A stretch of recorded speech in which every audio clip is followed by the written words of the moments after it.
The Taliban says it is investigating a claim by the United States that it killed al-Qaeda leader Ayman al-Zawahiri in a drone attack in Kabul, says a Taliban official, indicating the group's leadership was not aware of his presence there.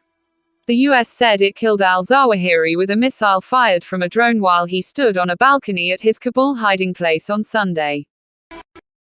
Inside a 700-year-old Groom market in India's Bihar state.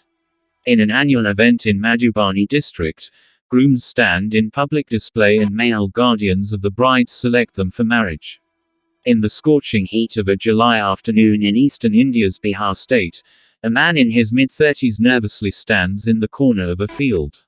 Wearing a pink shirt and black trousers, he waits in anticipation. It is a big day for him. Neri Chandraja, 35, has travelled more than 62 miles, all the way from Begusarai to Madhubani district in the hope of finding a suitable bride for himself in Sorath, a village famous for its Saba, or annual groom market. Taiwan accused China on Thursday of following the example of North Korea, by firing ballistic missiles near the territory of other countries. Earlier, Japan said that a number of Chinese missiles splashed down in its exclusive economic zone. Beijing announced on Thursday afternoon that it had fired several long-range weapons into the eastern part of the Taiwan Strait, with Chinese media outlets reporting that Dongfeng DF-17 hypersonic missiles may have been used in the exercise. Taiwan said that the projectiles, 11 in total, landed to the northeast and southeast of the island, while Japan claimed that 5 of these missiles landed in its exclusive economic zone, which overlaps with China's maritime zone close to Taiwan.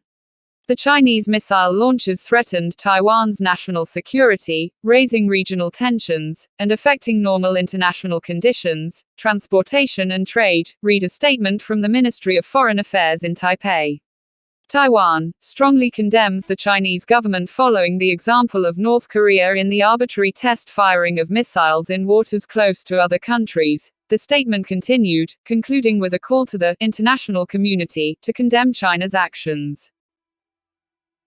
U.S. women's basketball player Brittany Griner has been handed a 9-year prison sentence after being found guilty in her drugs trial at a court just outside Moscow.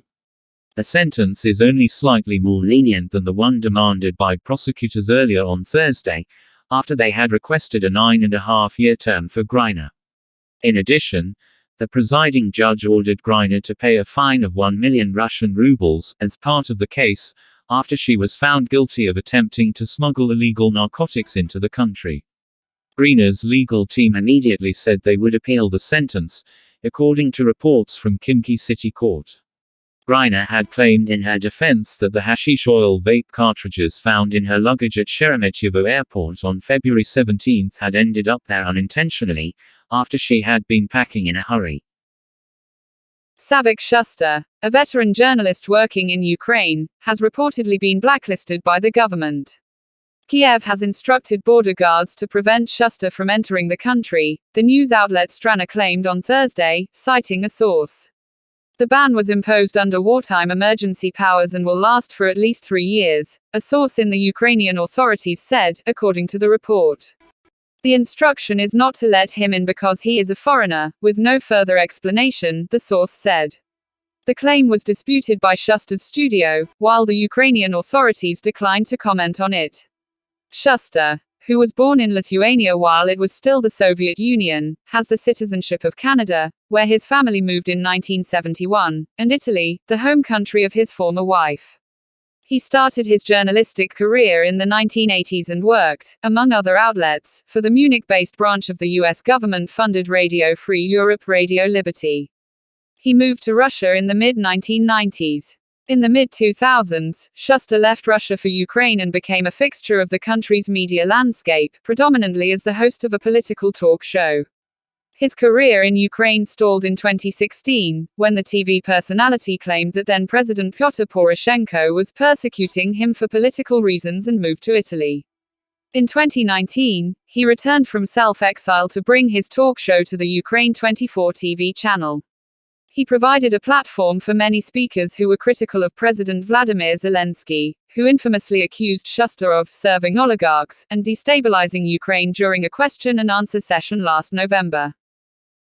A cache of documents collected by war crimes investigators and reviewed by Reuters has revealed how the Myanmar military systematically demonized its Rohingya Muslim minority, created militias that would ultimately take part in mass violence against the Rohingya, and coordinated their actions with ultranationalist Buddhist monks.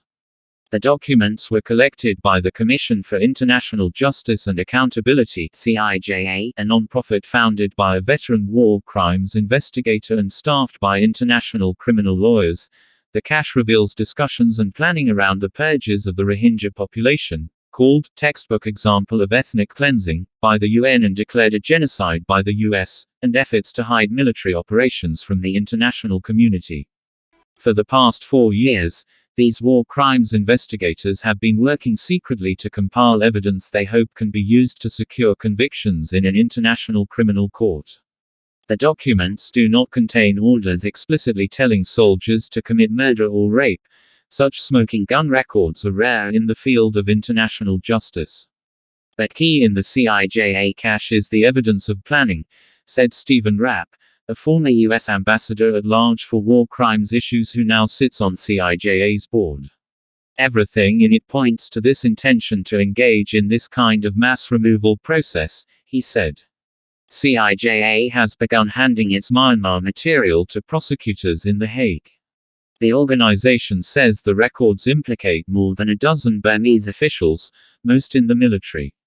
And while the Burmese military faces grave allegations under international law, there is no easy road to convictions. Myanmar hasn't signed the Rome Statute that created the International Criminal Court (ICC), which has the power to try individual perpetrators for international crimes. Gaza's only power station is at risk of imminent shutdown due to a lack of fuel, its manager has warned as Israel's complete closure on the territory reached a third day.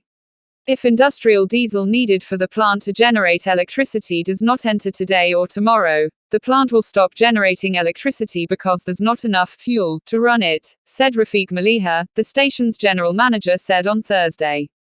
Israel shut the goods and people crossings along its frontier with Gaza on Tuesday, citing fears of reprisals following the arrest of 2 senior Palestinian Islamic Jihad members in the occupied West Bank. The closure has halted deliveries through Israel of diesel, which is needed to fuel Gaza's sole power plant. Gaza's 2.3 million residents experience regular power shortages and last week received only an average of 10 hours of electricity per day, according to data from the UN's humanitarian agency OCHA. Diesel for the power plant is usually trucked in from Egypt or Israel. Be aware with the world. APN Broadcast Service.